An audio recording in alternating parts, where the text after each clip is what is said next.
앉으시기 바랍니다. 오늘 저는 여러분과 함께 말씀을 어떻게 듣는가 스스로 삼가라. 오늘 본문 말씀을 통해서 여러분과 한번 은혜를 나누고자 합니다. 사랑하는 성도님들, 하나님의 관심은 어디에 있을까요? 한 번쯤 생각해 보셨나요? 만약에 생각해 보지 않았다면 지금 한번 생각해 보세요. 하나님의 관심이 도대체 어디에 있을까? 하나님은 우리가 얼마나 잘 사는지, 하나님은 얼마나 우리가 많은 것을 가졌는지에 관심이 있으지 않으십니다. 물론 그런 것 귀하지만 하나님께서 진정으로 관심 갖고 진정으로 원하는 것이 있습니다. 그것은 무엇이냐? 여러분 자신입니다. 목사님 왜 그렇습니까? 왜냐하면 저와 여러분 모두가 바로 하나님의 아들 예수 그리스도의 그 십자가 희생의 열매이기 때문에 그렇습니다. 그리고 또 관심이 있으신 게 뭐냐 하면 그렇게 십자가의 열매로 저와 여러분이 하나님의 자녀가 되었으면 이제는 저와 여러분으로 인하여 또 다른 하나의 열매를 맺게 하시는데 관심이 있으십니다.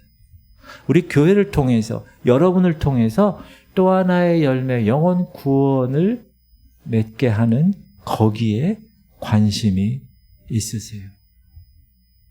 그래서 우리 평생에 다른 것 별로 중요하지 않습니다. 중요한 게 뭐예요? 내가 영원히 구원받고 여러분 사랑하는 이들이 구원받아서 함께 주님 앞에 예배 드리고 가진 것 없어도 내 마음으로 하나님을 기뻐하고 내 입술로 하나님을 찬양하고 주님 감사합니다. 주님 사랑합니다. 하는 이 고백을 하나님께서는 얼마나 기뻐하시는지 모릅니다. 일본에 우찌무라 간조라는 사람이 있어요. 이 사람이 하나님께서 주시는 가장 무서운 3가지 저주가 있다. 이렇게 얘기해요. 하나님이 주시는 무서운 저주가 있다. 그 첫 번째가 뭐냐? 질병? 아니에요. 실패? 아니에요. 사람들에게 배신당하는 것? 아니에요. 우찌무라 간조가 이야기하는 하나님이 주시는 3가지 저주 첫 번째는 따라하세요. 하나님이 믿어지지 않는 것. 내가 하나님을 믿으려고 애를 쓰는데 하나님이 아무리 믿으려고 해도 믿어지지가 않아. 믿어지지 않는 버림받은 상태. 그게 첫 번째 저주라고 그랬어요. 두 번째 저주는 뭐냐 하면 아무리 성경을 읽어요. 아무리 성경을 이해해. 아무리 성경을 암송해. 근데 그 말씀 속에서 하나님의 음성이 들리지 않아 나한테. 그게 두 번째 저주라고 이야기합니다. 성경은 지식적인 책이 아닙니다. 성경을 우리가 읽고 우리가 설교를 듣는 중에 하나님의 음성이 들려서 그 하나님의 음성이 내 마음을 완전히 뒤집어 놓고 변화시키는 그 하나님의 거듭나는 역사가 일어나야 되는데 그게 안 일어난다는 거예요. 그게 두 번째 저주라는 거예요. 우찌무라 간조가 이야기한 3번째 저주는 뭐냐 하면 감사하는 마음이 없는 사람.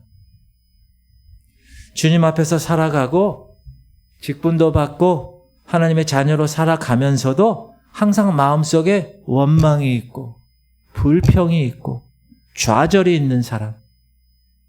그 사람은 저주받은 사람이다. 이렇게 얘기해요. 이것을 한마디로 얘기하면 뭐냐? 우리가 심판날까지 가보지 않더라도 이미 이 자리에 그 사람의 모습을 통해서 그 사람이 어떤 운명을 가지고 갈 것인가.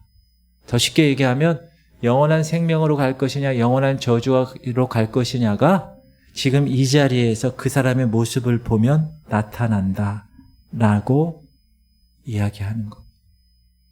오늘 본문은 여러분 잘 아는 씨 뿌리는 자의 비유예요. 교회를 오래 다닌 사람은 씨 뿌리는 비유 탁 나오면 다 알아. 뭔 말인지. 그거. 그런데 오늘은 이 씨 뿌리는 자에서 놀라운 하나님의 진리의 말씀이 있습니다. 그 핵심이 뭐냐? 가보지 않아도, 미래에 하나님 심판대 가보지 않아도 지금 이 시점에서 알 수 있다는. 내가 천국을 선택한 사람인지, 내가 지옥을 선택한 사람인지, 그 사람의 지금 상황, 말씀을 듣는 그 사람을 보면 알 수 있다는 거예요. 어떻게 그렇게 알 수 있습니까, 목사님? 제가 지금부터 설명해 드릴게요. 지금 씨 뿌리는 자의 비유에 보면 밭이 4개가 나와요. 첫 번째 길가에, 두 번째 돌밭, 세 번째 가시밭, 네 번째 좋은 땅. 질문 드립니다. 이 4가지 나오는 밭 중에서 구원받은 땅은 어떤 땅일까요? 좋은 땅이죠. 물론 좋은 땅. 그럼 이렇게 질문할 수 있어요. 목사님, 돌밭이나 가시밭 같은 경우도 좀 열매가 맺지 않을까요? 아닙니다. 왜냐하면 농부가 보기에 상품 가치가 없기 때문에 결국 다 버립니다. 농사 지으신 분들은 알 거예요. 결국에는 다 버려요. 제가 보기에는 이 마지막 세대의 교인들, 우리 교인들을 포함하여서 이 시대의 많은 성도들이 이 2가지 돌밭과 가시밭에 거의 해당될 것 같습니다. 그래서 두려운 겁니다. 제가 누구를 판단하는 거 아니에요, 여러분? 이해해 주세요. 누구를 판단하기 전에 나 자신을 돌아볼 때 명정훈 목사가 과연 돌밭인가? 혹은 명정훈 목사가 가시밭은 아닌가? 확대해서 여러분도 혹시 나는 돌밭은 아닐까? 나는 가시밭은 아닐까? 라고 한번 질문해 보는 귀한 시간이 될 수 있기를 바랍니다. 중요한 것은 이 4가지 밭이 무엇을 의미하는지 아는 것입니다. 자, 어떤 사람은 이 4가지 밭이 있으면 4사람이 이 사람 이렇게 생각하는데 그게 아니에요. 이 4가지 밭은 서로 다른 사람이 아닙니다. 이 땅을 본문에서 뭐라 그러죠? 땅을 본문에서 뭐라 그러느냐? 지금 이 말씀을 듣고 있는 이 자리에서 이 말씀을 듣고 있는 여러분의 심령 상태라고 이야기합니다. 그러니까 이 사람이 지금은 잘 됐다가 나중에 변질되고 이런 게 아니라 여기 이 자리에서 말씀을 듣고 있는 이 자리에서 내가 어떤 마음으로 말씀을 듣는가, 내가 어떤 태도로 말씀을 듣느냐에 따라서 이 자리에서 그 말씀에 듣는 태도에 따라 이미 운명이 갈리게 된다라는 뜻입니다. 그래서 주님이 이 비유를 하신 다음에 18절에 이렇게 얘기하세요. 시작. 그러므로 너희가 어떻게 들을까 스스로 삼가라. 누구든지 있는 자는 받겠고 없는 자는 그 있는 것까지 아는 것까지도 빼앗기리라 하시나. 따라하세요. 너희가 말씀을 어떻게 듣는가 스스로 삼가라. 쉽게 말하면 너희가 말씀을 어떻게 듣는가 조심하라는. 왜냐하면 오늘 핵심이에요. 이미 지금 여기서 내가 말씀을 어떻게 듣는지에 따라 내가 어디에 속해 있는지, 다시 얘기해서 내가 천국에 속해 있는지 내가 지옥에 속해 있는지 이미 이 시점에서 판가름 나기 때문에 들을 때 어떻게 들어야 되느냐? 조심해서 들어야 된다는 이 말씀의 핵심은.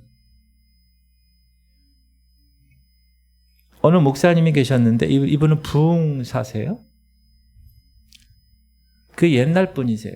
그 옛날엔 부흥회를 주일 저녁부터 시작해서 수요일 밤까지 하거나 토요일까지 하는 그런 경우가 많았습니다.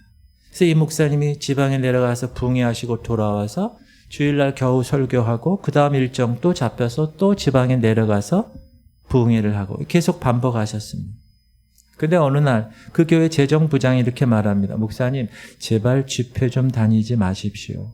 우리들도 좀 돌봐야 되는 것 아닙니까? 이렇게 하시면 안 되지 않습니까? 여기까진 좋았어요. 괜찮았어요. 그런데 당을 만들어서 목사님을 공격하기 시작했습니다. 근데 하나님은 두려우신 분이잖아요. 얼마 되지 않아 그분이 암에 걸려 죽기 시작합니다. 목사님은 그 재정부장을 쳐다보고 싶지도 않았지만 목자의 마음으로 그래도 병실로 찾아갔습니다. 그런데 누워서 죽어가면서 그분이 목사님을 딱 보는 순간 고개를 확 돌려버렸습니다. 목사님은 어쩔 수 없이 다시 되돌아 나왔습니다. 얼마 있다가 다시 전화가 왔습니다. 가족들이에요. 목사님, 이제는 정말 돌아가실 것 같아요. 다시 한 번만 와주세요. 부탁해서 다시 갔습니다. 문을 열고 다가가 보니까 그분이 이제는 거의 생명이 꺼져갈 것 같은 그런 상황임에도 불구하고 고개를 마지막에 싹 돌려버리더라는 거예요. 결국에는 돌아 나왔고 사택으로 거의 돌아왔을 때쯤에 돌아가셨다는 연락을 받습니다. 근데 문제는 거기서 끝나지 않고 그 바통을 다른 사람이 이어받았는데 그 다음 재정부장이 된 분은 원래 목사님 곁에서 돕는 착한 장로님이셨습니다. 근데 재정부장이 되니까 확 돌변해서 목사님 제발 좀 집회 다니지 마십시오라고 어깨에 힘주고 그렇게 얘기했던 거예요. 근데 어느 날 목사님이 집회를 마치고 돌아오는데 동인천역에서 이 장로님이 기찻길을 지나가다가 옛날이니까 길이 너무 좁은데 하필 그때 기차가 확 지나가서 그만 다리가 절단되어 버린 것입니다. 거기서 끝나지 않고 절단된 그곳에 암이 생겨서 결국 돌아가시게 되었습니다. 그리고 세 번째, 그 다음에 그 바통을 다른 분이 이어받았는데 이분은 처음에 암으로 죽어가시던 그 장로님의 상황을 보면서 목사님에게 이렇게 말한 사람이에요. 목사님, 그래도 찾아가서 기도해 드려야지 않겠습니까? 좋은 분이셨어요. 근데 이분도 재정부장이 되자마자 확 돌변해 버렸습니다. 집회 계속 나가시겠습니까? 어디까지 말을 했냐? 목사님, 여자 좀 가까이 두고 그러시죠.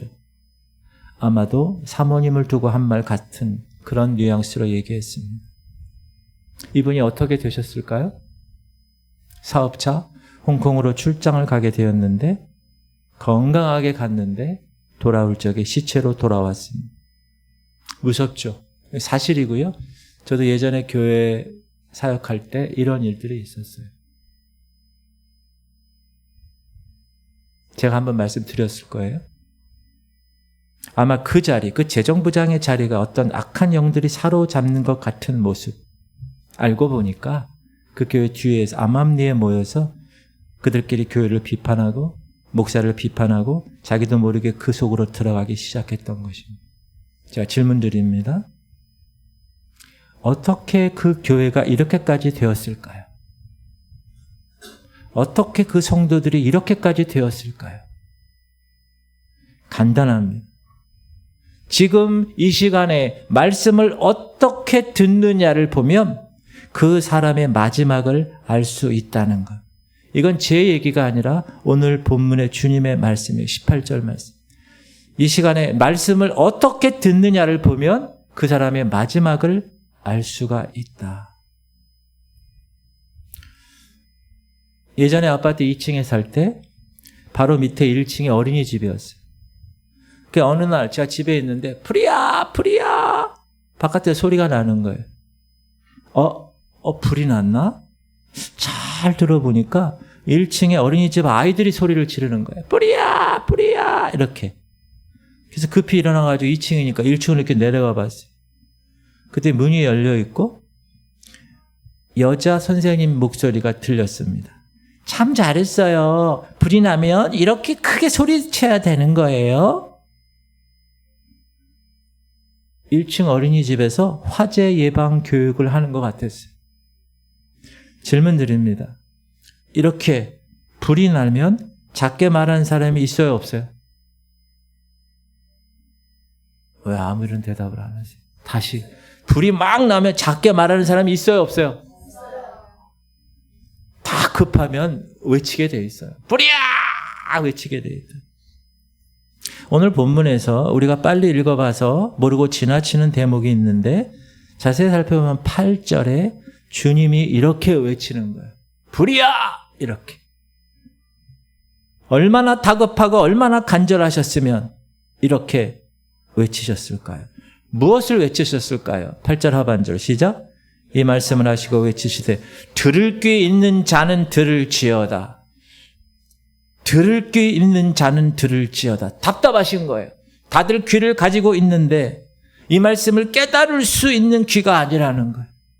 그래서 안타까운 거예요. 그래서 예수님이 직접 얘기하는 거예요. 제발 좀 들어. 이 말씀을 깨달아야 돼. 외치는 거야. 그래야 너희들이 살 수가 있어. 그런데 이렇게 하나님이 막 외치고 예수님이 그쵸? 10절에 근데 이런 얘기가 있어요. 시작. 이르시되 하나님의 나라의 비밀을 아는 것이 너희에게는 허락되었으나 다른 사람에게는 비유로 하나니 이는 그들이 보아도 보지 못하고 들어도 깨닫지 못하게 하려 함이라. 잘 보세요. 예수님이 너무나 안타까워서 소리를 막 지르셨어요. 깨닫고 좀 들으라고. 그런데 누구는 깨달아요? 누구를 깨닫지 못해요. 근데 그게 마치 하나님이 하시는 것처럼 하나님께서 막아버리시는 것처럼 그렇게 얘기하시는 거예요. 보세요. 그렇죠? 이는 그들로 보아도 보지 못하게 하고 들어도 깨닫지 못하게 하나님이 하시게 이렇게 말이 앞뒤가 안 맞는 것 같지 않아요? 아까 처음에는 뭐라 그랬어요? 들어 좀 들어. 들을 게 있는 자들아 좀 들어. 그렇게 얘기하시고 지금 이 두 번째는 하나님이 막아버리시는 것처럼 이야기하신다는. 여러분이 지금 이 말씀을 그냥 평상시 설교대로 그런가 보다. 목사님이 오늘도 저렇게 얘기하시네. 이렇게 들으실 수 있지 모르겠지만 아마 이곳에 내 영혼의 구원을 놓고 갈망하는 분이 한 분이라도 있다면 그 오늘 본문은 정말 무서운 말씀, 정말 절망되는 말씀일 수가 있습니다. 왜? 저도 이 말씀을 대했을 때 무서웠거든요. 처음에. 야, 하나님이 보아도 보지 못하게 하시고 하나님이 들어도 깨닫지 못하게 하시는데 그럼 나는 거기에 해당되는 사람일 수가 있지 않을까? 나는 정말 구원받을 수 있는 사람인가? 그럼 나는 어떻게 해야 구원받을 수 있는 사람인가? 이 말씀을 대할 때 너무나 두려웠습니다. 근데 이 말씀이 예수님이 그냥 단독적으로 하신 말씀이 아니고 구약의 이사야 선지자를 말씀을 인용한 거예요.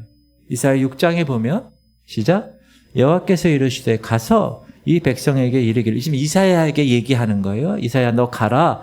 이 백성에게 일러 너희가 듣기는 들어도 깨닫지 못할 것이요 보기는 보아도 알지 못하리라 하여 이 백성의 마음을 둔하게 하며 그들의 귀가 막히고 그들의 눈이 감기게 하라. 누구 보고 얘기하는 거예요? 하나님이 이사야에게 그들의 마음을 둔하게 하고 그들의 귀를 막히게 하고 그들의 눈이 감기게 하라. 염려하건대 그들의 눈으로 보고 귀로 듣고 마음으로 깨닫고 다시 돌아와 고침을 받을까 하노라 하시기로. 이해가 잘 안 되지요? 자, 이 말씀이 언제 나오는 말씀이에요? 하나님이 이사야 선지자를 택하셔요. 부르시잖아요. 거듭나게 하세요. 그리고 제단 수풀을 그 입술에 대서 네가 이 말로 선포하는 이 말이 거룩해야 되니까 정결하게 하시죠, 입술을. 그리고 하나님이 말씀하세요. 야, 누가 우리를 위하여 갈고? 그때는 이사야가 뭐라 그러죠? 주여, 제가 여기 있습니다. 나를 보내세요. Here I am, Lord. Send me, Lord. 이렇게 얘기하잖아요. 그리고 이사야가 이제 뜨거운 마음을 가지고 백성을 살리러, 말씀을 전하러 이제 가려고 하는 그 순간에 하나님이 지금 얘기하는 거예요. 그때 찬물을 쫙 끼얹으면서 야, 그들이 혹시 깨닫고 돌아올까? 고침받고 돌아올까? 내가 염려돼. 쉽게 말하면 이런 거예요. 제가 지금 설교 준비를 열심히 하고 있는데 갑자기 하나님의 음성이 들리는 거예요. 야, 명목사, 너 설교할 때 성도들 졸리게 만들어야 돼. 성도들 딴 생각하게 만들어야 돼. 그래서 성도들이 혹시 네 설교를 듣고 진짜 회개하고 구원받을까 봐 내가 두려워. 이런 얘기예요. 이상하지 않아요? 아니, 주님께서 정말 우리들에게 보내신다고 한다면 이렇게 만약에 하나 한다고 하면 우리는 어떻게 될까? 그런데 문제는 여기서 끝나지 않고 하나님이 또 하나 지적하세요. 10절을 다시 한번 읽어보면 제가 1번, 2번 써놨어요. 시작. 이르시되 하나님 나라의 비밀을 아는 것이 1번 너희에게는 허락되었으나 2번 다른 사람에게는 비유로 하나니 이는 그들로 보아도 보지 못하고 들어도 깨닫지 못하게 하려 함이라. 자, 하나님 나라의 비밀을 아는 것이 1번 너희에게는 허락되었는데 2번 다른 사람에게는 비유로 얘기하는 거야.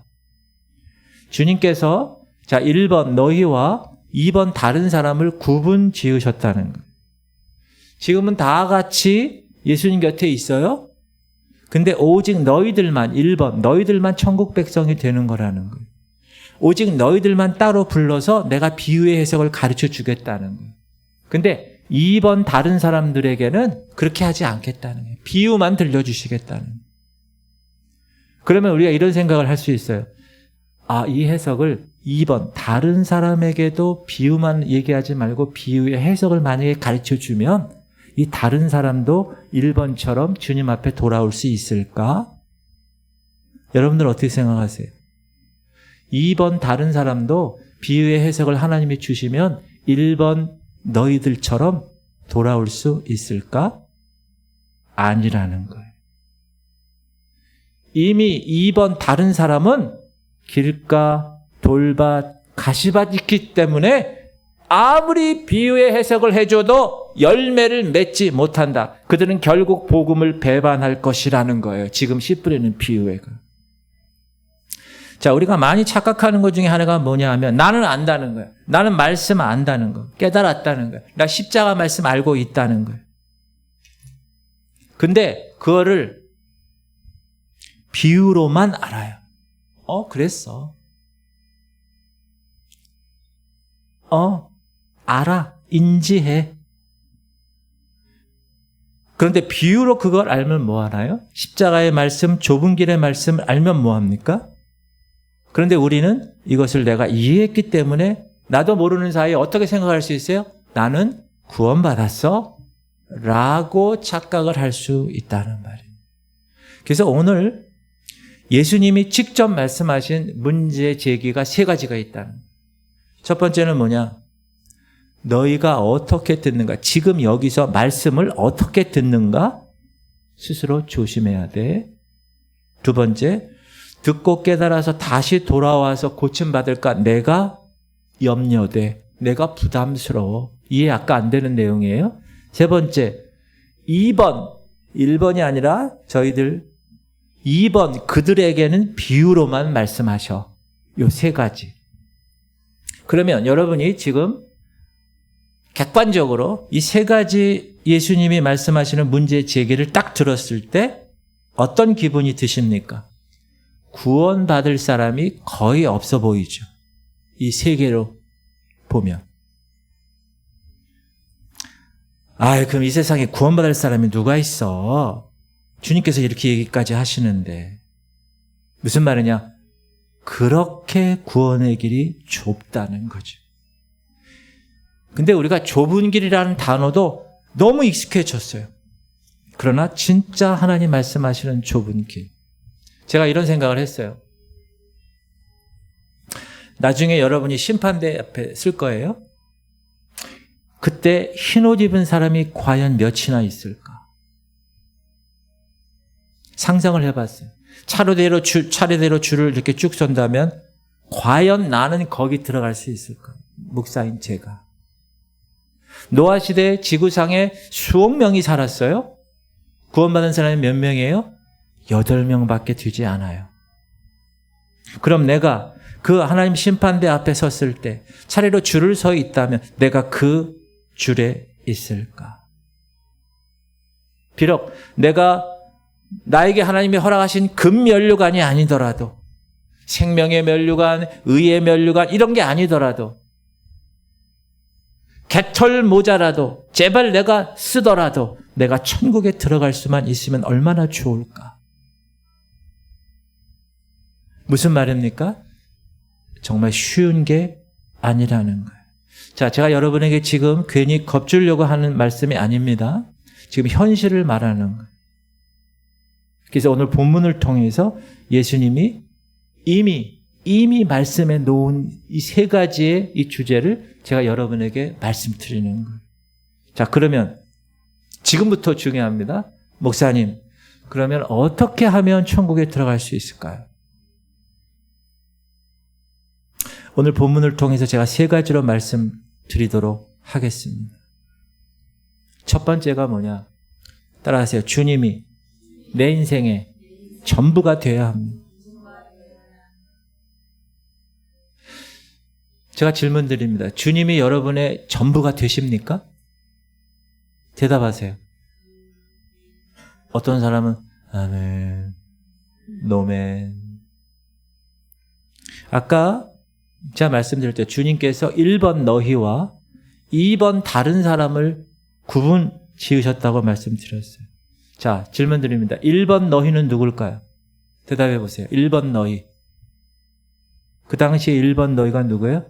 제자들이죠, 제자들. 자, 2번 다른 사람은 누굴까요? 거기에 모여있는 군중들이죠. 자, 그러면 제자와 군중, 1번 제자와 2번 다른 사람들의 차이를 알면 내가 1번 너희라는 그룹에 속할 수가 있겠죠. 맞아요? 그런데 가만히 제가 이 둘을 구분해 봤더니 1번 제자들도 동일하게 시기하고 질투하고 의심하고 다투고 주님을 배반하고 도망치고 다 똑같았어요. 2번하고.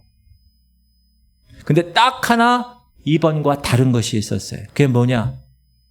주님이 부르셨을 때 내 인생을 예수님께 던져버린 거예요. 그래서 결론이 뭐냐? 주님밖에 없는 사람이 된 거예요. 그래서 사도행전에 이 제자들이 어떻게 됐어요? 복음을 예루살렘과 온 유대와 사마리아와 땅끝까지 전하게 된 거예요. 이게 중요합니다. 주님밖에 없는 사람. 저도 제가 궁금한 것이 있었어요. 나도 나를 모르겠어요. 내 마음 가장 깊숙한 곳에 무엇이 있을까 생각해 본 적이 있어요. 나의 숨겨진 가장 깊숙한 곳에 무엇이 있을까? 거기 주님이 계실까? 제가 개척 9년 동안 제 인생의 모든 것이 다 무너져 내리는 것 같은 그런 기간. 그래서 하나님께 나와서 기도할 때마다 털썩 주저앉아서 눈물이 나왔던 그때. 야, 다 끝났구나. 이제 다 끝장이구나. 그때 제가 알았어요. 주님이 이 깊은 곳 그곳에 계시다는 사실을 알았어요. 이건 어떻게 표현할 수가 없는데 바로 그때 내가 가진 거추장스러운 내 옷을 다 하나님 벗기셨어요. 교만, 자기의, 자기 지혜, 능력 다 벗기셨어요. 모든 것들이 다 사라지는 그 순간 내 마음 가장 깊숙한 곳에 그때 거기에 주님이 계시더라고요. 그때 처음에는 괴로워서 눈물이 났는데 나중에는 감사해서 눈물이 나왔어요. 다 잃어버렸는데, 다 놓쳐버렸는데 감사 말씀이 내 입을 통해서 하나님 감사합니다. 그때 나는 내 안에 주님이 계시는구나. 그걸 알았어요. 그런데 문제가 뭐냐? 시간이 지났어요. 세월이 지난 지금도 그러면 명정원 목사 가장 깊숙한 곳에 주님이 계실까? 그것이 항상 제가 질문하는 거예요. 제 자신에게. 근데 여러분 이건 평상시에 우리가 잘 몰라요. 1번 너희와 2번 군중들 주님이 돌아가신 다음에 판결이 났어요. 군중들은 주님이 없어도 십자가에 달리신 그 주님 없어도 사는데 문제가 전혀 지장이 없었어요. 근데 일본 제자들은 주님이 돌아가시니까 마치 어린아이처럼 갈 곳을 잃어버렸어요. 엄마 잃은 어린아이처럼. 그런데 그런 마음으로 산 일본 제자들에게 부활하신 주님이 나타나셨다는 거예요. 사랑하는 성도님들, 그러면 우리는 이런 질문을 해야 돼요. 정말 나는 주님밖에 없는 삶을 살고 있는가? Here, 지금. 예전에 그렇게 산 사람이 있으면 회복하셔야 돼요. 지금이 중요하다. 우리 가운데 하나님이 지금 다루시는 분이 계세요. 그리고 하나님이 지금 막 다루셔서 놀라운 성장, 믿음의 성장을 하게 하시는 분들을 제가 봐요. 시련을 겪는 분들이 계세요. 여러분, 그때가 점검할 수 있는 때예요. 평상시엔 몰라요. 아무리 이렇게 설교를 앞에서 해도 몰라요. 그러나 그때 되면 나를 알 수가 있는 거예요. 고난 가운데 하나님이 막 다루시는 그 순간에 내 가장 깊숙한 곳에 모든 지푸라기 잡을 수 있는 것 다 놓쳤을 때, 모든 것이 다 사라졌을 때 그때 깨닫는 거예요. 아, 내게는 주님밖에 없을까? 그때 내가 나를 알 수 있는 거예요. 사랑하는 성도님들, 여러분들의 인생의 전부를 주님으로 만드시기를 간절히 축복합니다. 그래야 영원한 생명, 천국에 들어갈 수가 있다. 두 번째, 목사님, 어떻게 해야 천국에 그럼 들어갑니까? 지금 말씀을 듣는 우리의 심령이 반드시, 이건 선택이 아니에요. 반드시 좋은 땅이 돼야 됩니다.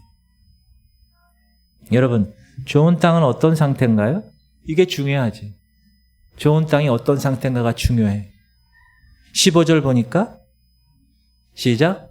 좋은 땅에 있다는 것은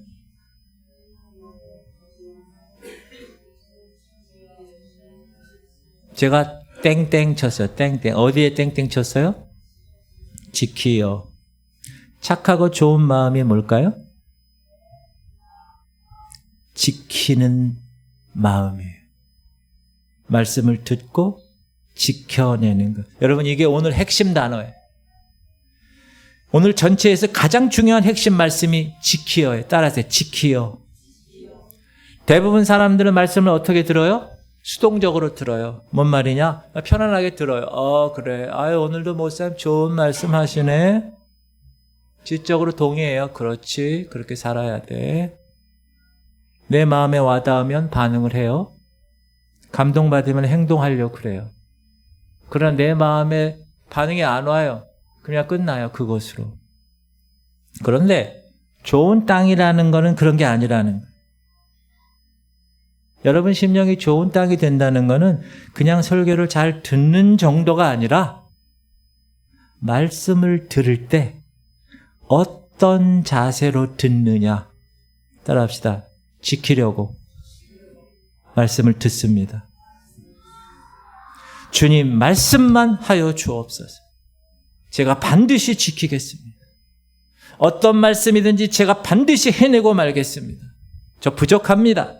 그러나 제게 힘을 주세요. 내가 날개가 꺾어도 고치겠습니다. 뼈가 부러져도 고치겠습니다. 이런 자세로 말씀을 듣는 거예요. 지금. 말씀을 지키려고 말씀을 듣는 거예요. 그리고 예배 때 그 말씀을 받았어요. 그리고 나면서 이 문을 열고 돌아가면서 마치 보물 상자를 열어보듯이 계속 열어보는 거예요. 그 말씀. 여러분 통장, 여러분 좋아하는 통장을 다 보면서 흐뭇해하듯이 그 말씀을 계속 열어보는 거예요. 그래서 나도 모르게 그 말씀이 나의 마음속 가장 깊은 곳에 새겨지는 거예요. 할렐루야. 목사님, 그게 어떻게 가능합니까? 따라하세요. 은혜 받으면 이렇게 됩니다. 말씀을 여러분이 지키려고 그 말씀을 듣는 거예요. 여러분 여행 가면 호텔에서 숙박하잖아요. 그러면 호텔에 샤워 딱 하고 물기 닦으려고 보면 수건이 두 가지가 있어요. 하나는 큰 수건이 있어요. 하나는 조그만 수건이 있어요. 그럼 조그만 수건으로 여러분이 만약에 닦어. 그럼 그 수건이 다 젖어버리죠. 그 상태로 다른 부분 다 닦여지지가 않아요. 근데 큰 수건은 많은 수분을 빨아들여요. 잘 닦여요. 무슨 말이냐? 야, 그래. 저 말씀 내가 그렇게 살아야지. 내가 저렇게 살기를 원합니다. 이것은 큰 수건이에요. 씨가 땅속 깊숙한 데 들어가는 좋은 땅이라는 거. 그럼 어떡하죠, 여러분? 그 씨가? 여러분 심령 가장 깊숙한 곳에 파고 들어가면 결국에 뿌리를 내려요. 가지가 자라요. 열매가 맺기 시작하는 거예요. 그 시점이 어디라고요? 지금 내가 말씀을 어떻게 듣느냐 스스로 삼가라. 그 말씀을 이제 듣고 그 말씀을 지키려고 듣고 그 말씀에 순종하려고 듣는 자세, 애티튜드.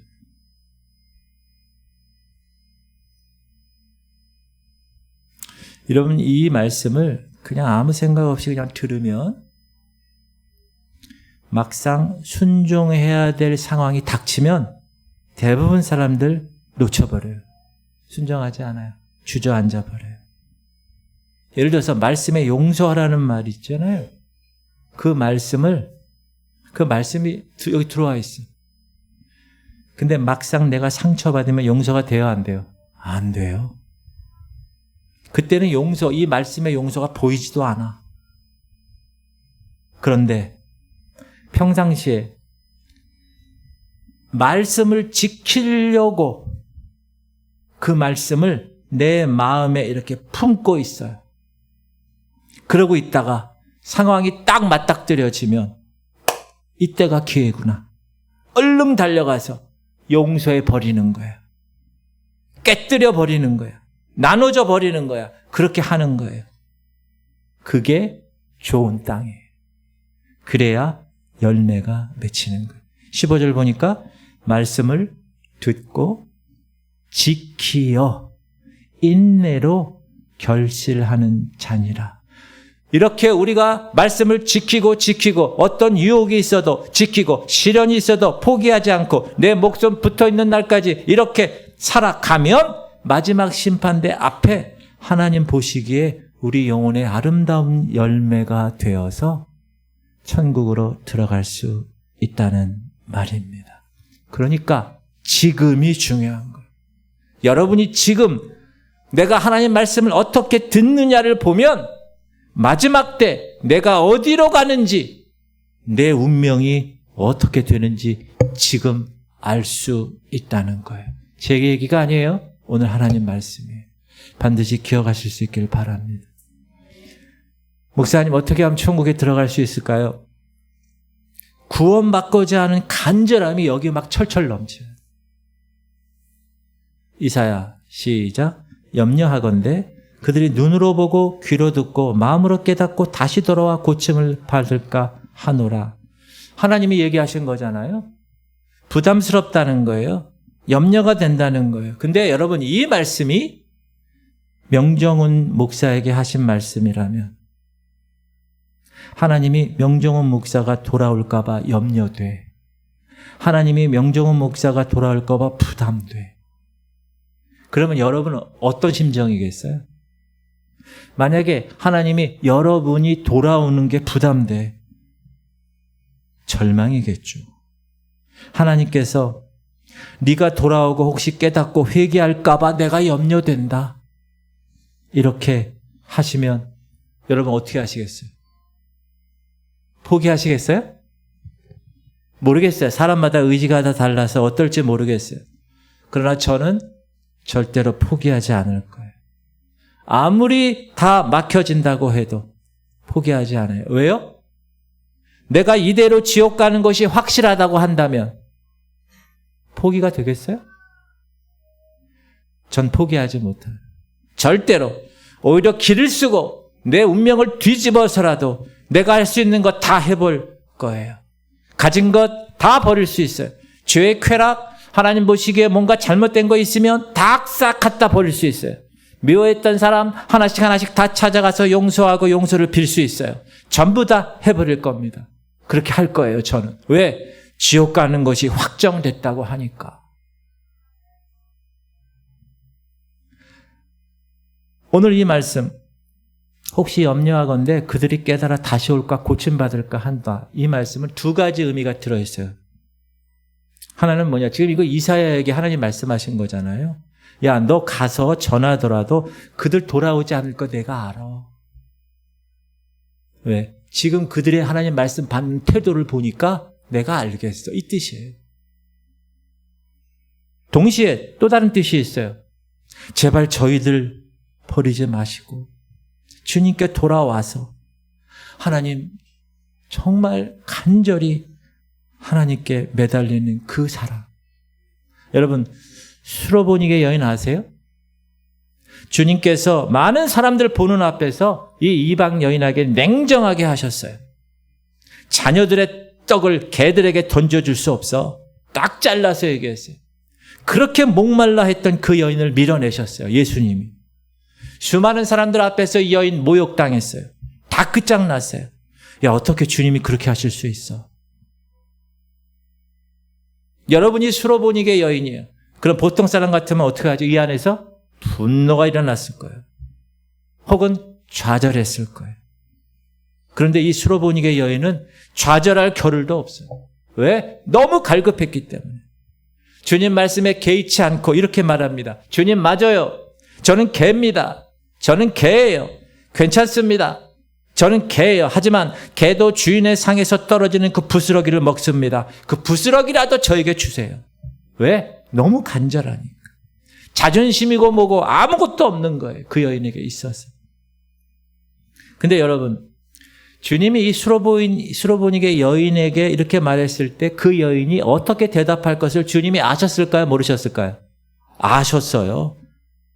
그걸 다 아시고 이 여인에게 하신 말씀, 그 여인을 위해서 한 얘기가 아니라 그 주변에 있는 많은 사람들에게 얘기한 거예요. 봐라, 이 여인이 어떻게 대답하는지 봐라.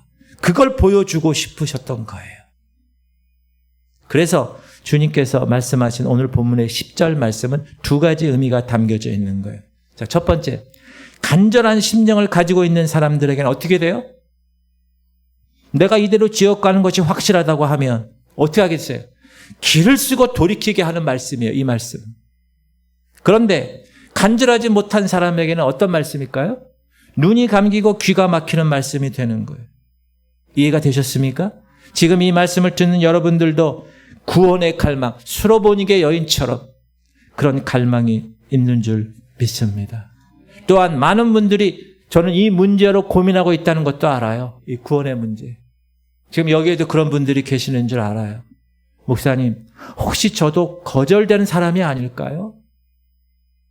지금까지 내가 주님 찾았는데, 지금까지 내가 간절히 기도했는데, 네, 목사님, 내가 보니까 하나님이 저를 만나주지 않는 것 같아요. 전 교회 떠나지 않았어요. 근데 하나님이 저를 외면하시는 것 같아요. 이런 분들이 정말 계세요. 의외로 많이 계세요. 말을 안 해서 그렇지. 이미 거절된 것 같고, 이미 끝장난 것 같고, 기회를 놓친 것 같고. 주님, 그렇다고 내가 하나님 떠날 수도 없어요. 남들은 뜨거이 찬양하고 뜨겁게 기도하고 주님 앞에 마음을 드리는 것 같은데 나는 도리어 그 마음이 움츠러들어요. 스스로 어두운 방문에 들어가서 홀로 흐느껴 오는 그런 사람들 생각보다 많이 계십니다.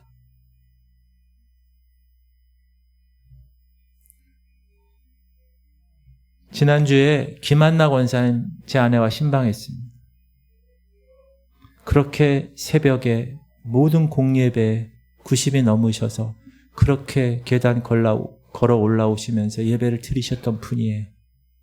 근데 허리가 아파서 병원에 가서도 나이가 많아서 수술하지 못하고 협착 때문에 아프다는, 지금 집에 누워 계세요.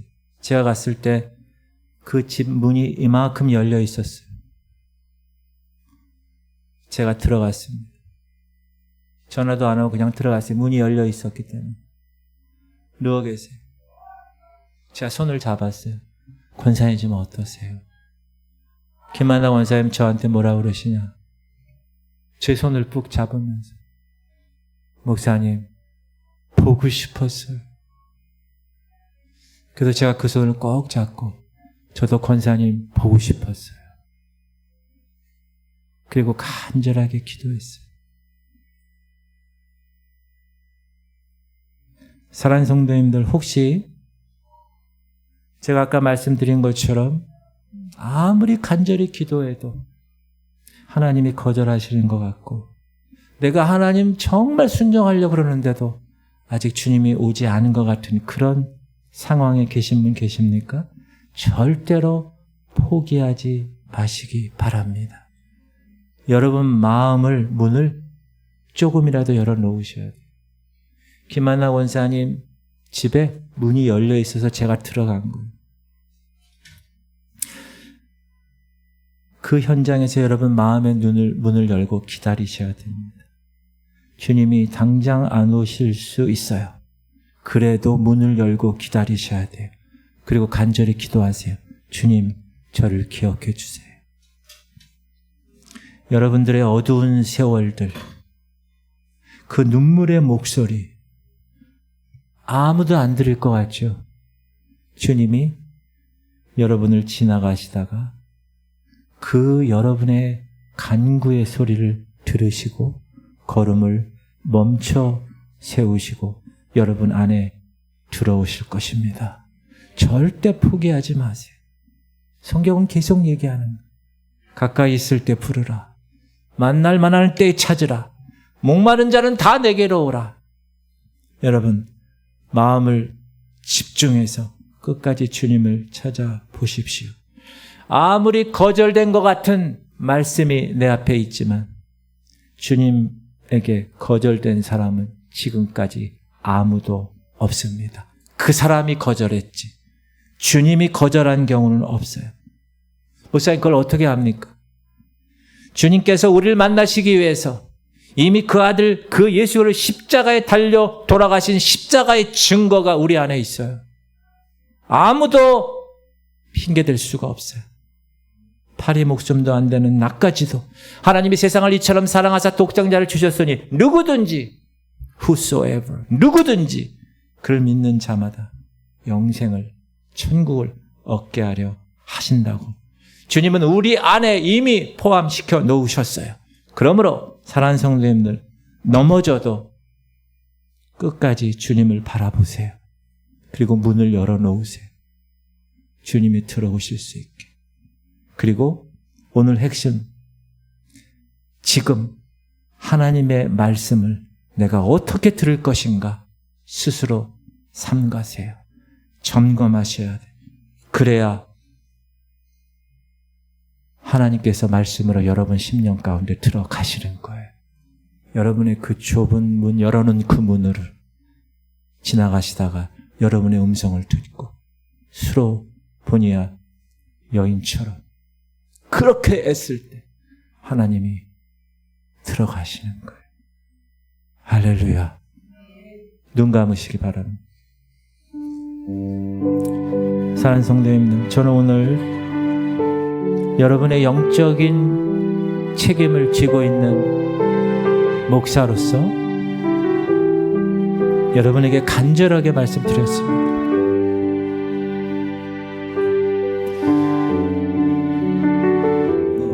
이 씨 뿌리는 자의 비유를 통해서 우리는 세 가지 교훈을 배웠어요.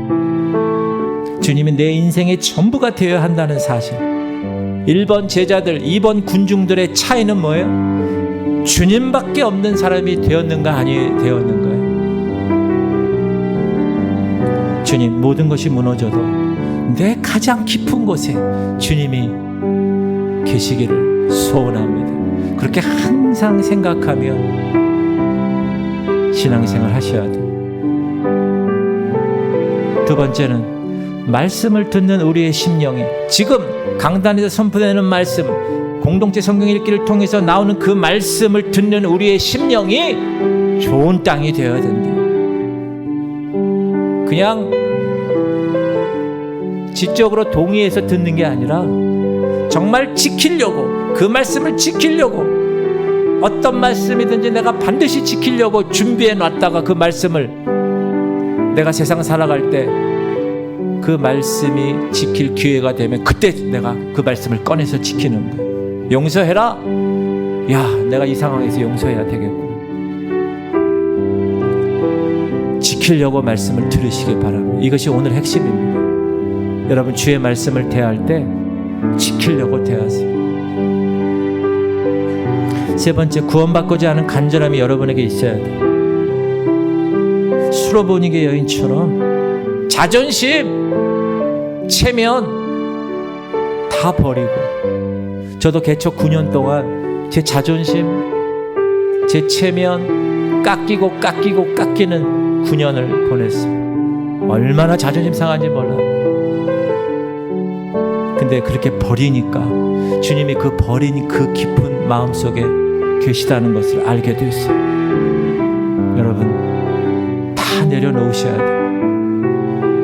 여러분, 천국 가게 되는데 무슨 자존심이 필요해요? 여러분, 지옥 가게 되는데 무슨 체면이 필요해요? 그거 필요 없어요. 오직 주님만을 간절히 찾는 마음이 필요한 거지. 그래야 내가 하나님 나라에 갈 수 있는 자격이 주어지니까. 오늘 너희가 말씀을 어떻게 듣는가 스스로 삼가라. 조심해라요. 오늘 주시는 하나님의 경고입니다. 지금 이 순간 내가 여기서 하나님의 말씀을 어떻게 듣느냐에 따라서 우리의 영원한 운명이 결정된다는. 또 한 가지,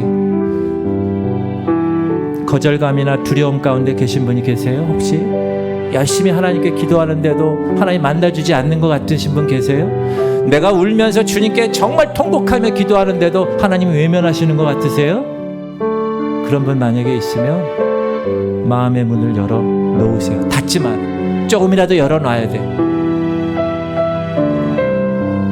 그리고 주님께서 십자가를 통해서 목숨값으로 나를 사랑하신다는 것을 증명하셨기 때문에, 그리고 아무도 거절당한 사람이 없어요. 우리가 거절한 거지, 예수님을.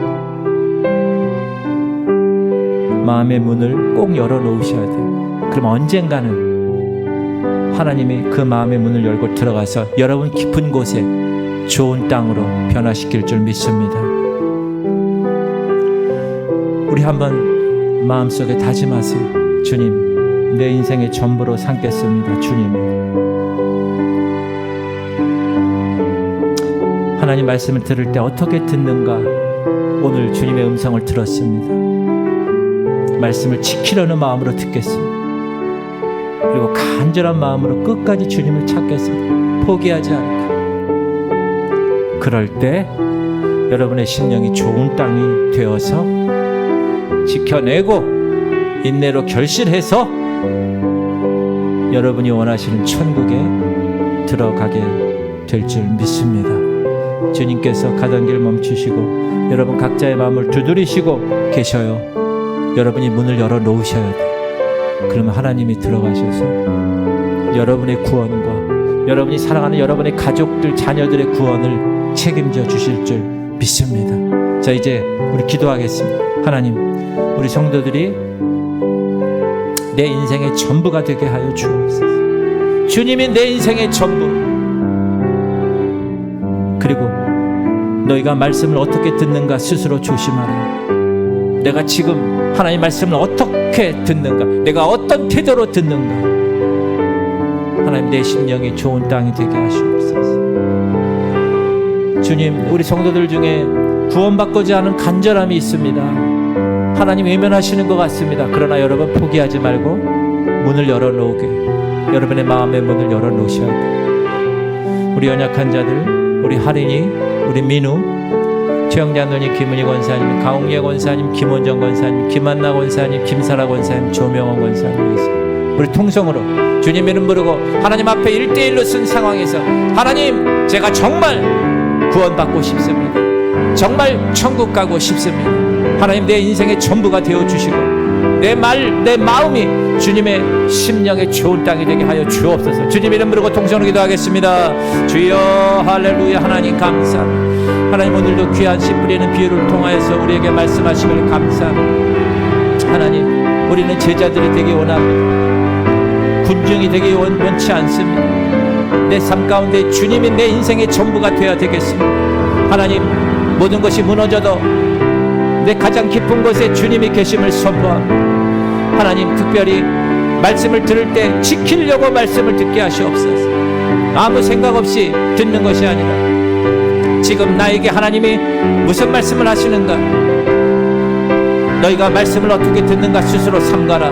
주님이 말씀이 우리에게 주시는 경고로 믿고 이제 내가 하나님 말씀을 어떻게 듣느냐에 따라서 우리의 영원한 운명이 결정됨을 깨달아 싸우니 하나님, 매일매일 말씀에 굴복하며 하나님 그 말씀을 실천하기 위해서 끝까지 인내하여 열매를 맺기 위해서 몸부림치는 하나님의 자녀들 되게 하여 주옵소서. 하나님, 간절함이 사라졌습니다. 세상이 너무나 살기 좋아서 예전처럼 그렇게 간절함이 없어졌습니다. 하나님, 우리 어머님 때, 우리 할아버지 때는 정말 목숨 걸고 간절하게 하나님께 기도하고 매일매일 밤새도록 철야하고 하나님께 나와 부르짖는 그런 모습이 지금은 많이 없어졌습니다. 하나님, 우리 교회의 백성들 구원받고자 하는 간절함이 있게 하여 주옵소서. 자존심 내려놓고 체면 다 버리고 스로베니게 여인처럼 간절히 주님을 찾을 때 하나님이 그를 만나주시고 그를 하나님의 거룩한 자녀로 인도하실 줄 믿고 하나님, 오늘도 하나님께 나아가 하나님의 거룩한 백성들 이 말씀을 듣고 잊어버리지 않고 내 마음 깊숙한 곳에 그 말씀을 새겨 이제 내가 어떻게 살아가야 될 것인가를 오늘 깨달았사. 그 깨달은 대로 실천하며 살아가는 우리 모두가 되게 하여 주옵소서.